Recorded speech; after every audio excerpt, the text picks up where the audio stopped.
अस्सलाम वालेकुम दोस्तों, उम्मीद करता हूँ कि आप सब खैरियत से होंगे। आज हम बात करने जा रहे हैं कि ज़ख्म को जल्द अज़ जल्द कैसे खुश्क किया जाए, जल्द अज़ जल्द उसको कैसे ठीक किया जाए।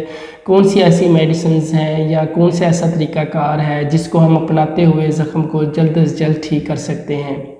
वो ज़ख्म चाहे किसी फोड़े का हो या फिर किसी रोड एक्सीडेंट का हो या फिर कोई भी किसी वजह से चोट लग सकती है, तो उसका ट्रीटमेंट जो है वो मैं आपके साथ शेयर करना चाह रहा हूँ कि किस तरह से हम अपने ज़ख्म को जल्द अज़ जल्द ठीक कर सकते हैं और अपनी नॉर्मल लाइफ जो है वो गुजार सकते हैं। तो मज़ीद डिटेल में जाने से पहले आपसे गुजारिश है कि जो इस चैनल पर न्यू है वो इस चैनल को ज़रूर सब्सक्राइब कर लीजिएगा ताकि आने वाली हर वीडियो जो है वो आप तक बआसानी पहुँच सके।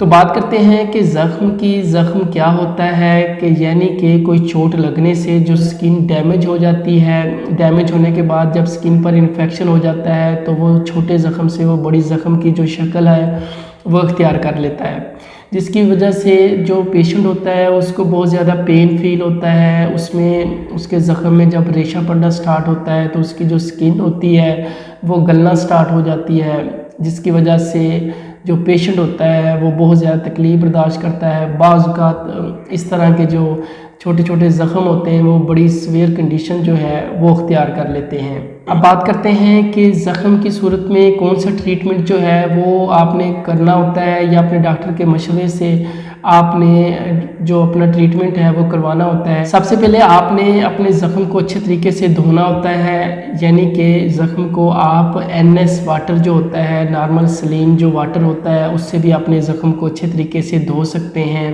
डिटॉल वाले पानी से भी आप अपने ज़ख्म को अच्छे तरीके से धो सकते हैं, क्योंकि इनका जो काम होता है वो सिर्फ़ और सिर्फ आपकी स्किन से या जो डैमेज एरिया है या जहाँ पर ज़ख्म है या फोड़ा है उस पर अच्छे तरीके से ये जरासीम का ख़ात्मा करता है। तो इसके अलावा आपने हाइड्रोजन पेरोक्साइड भी ले सकते हैं। हाइड्रोजन पेरोक्साइड जो है ये भी जरासीम कश महलूल होता है, इसका भी इस्तेमाल आप कर सकते हैं।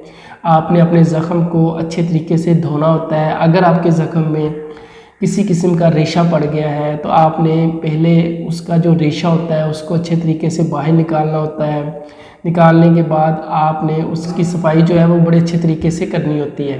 इसके बाद आपने सिकाट्रिन पाउडर मिलता है मार्केट से, वो आपने लेना होता है। सिकाट्रिन पाउडर जो होता है इसका जो इस्तेमाल करवाने का मकसद होता है वो सिर्फ़ और सिर्फ आपके ज़ख्म को जल्द अज़ जल्द खुश्क करना होता है। यानी कि आपके जिस्म में जब ज़ख्म बन जाता है, आपका जिस्म का हिस्सा जब डैमेज हो जाता है तो उसको जुड़ने में थोड़ा टाइम लगता है। उसको जोड़ने के लिए ये ज़रूरी है कि आपके ज़ख्म में किसी किस्म की पस ना हो, किसी किस्म की पीप या रेशा ना हो, जिसकी वजह से ज़ख्म के ठीक होने में देर हो जाए। तो लिहाजा जो सिकाट्रिन पाउडर होता है इसको आपने ऊपर लगाना होता है। लगाने के बाद अगर आप समझते हैं कि आपका जो ज़ख्म है वो थोड़ा गहरा है तो उस पर पट्टी की ज़रूरत है, तो आप उसको अच्छे तरीके से पट्टी कर देंगे। अब बात करते हैं कि इसके साथ कौन सी ऐसी मेडिसिन का इस्तेमाल किया जाए कि आपका जो ज़ख्म है वो मज़ीद इन्फेक्शन की तरफ ना जाए और आपका जो ज़ख्म है वो जल्द अज़ जल्द ठीक हो जाए और उसमें किसी किस्म की रेशा या पस वगैरह ना पैदा हो सके।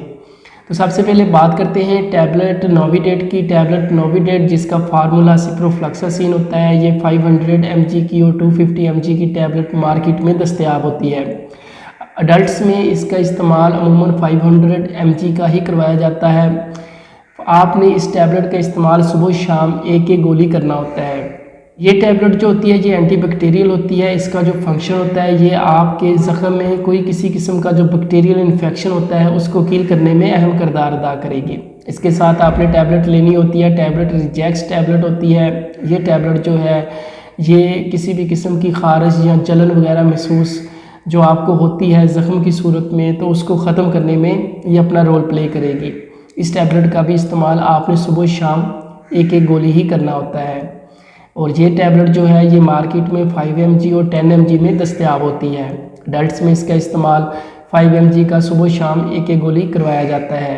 इसके साथ आपने टैबलेट डिक्लोरान का इस्तेमाल करना होता है, जिसका फार्मूला डाइक्लोफेनेक सोडियम होता है। आप इस फार्मूले में कोई भी टैबलेट इस्तेमाल कर सकते हैं। अगर आपकी मार्केट में डिक्लोरान टैबलेट दस्तयाब नहीं है तो आप डेक्लोफेनेक सोडियम के फार्मूले में कोई भी अच्छे ब्रांड की जो टैबलेट है उसका इस्तेमाल कर सकते हैं। ये 50 mg की आपने टैबलेट लेनी होती है। इस टैबलेट का जो इस्तेमाल होता है वो सुबह शाम एक एक गोली करवाया जाता है।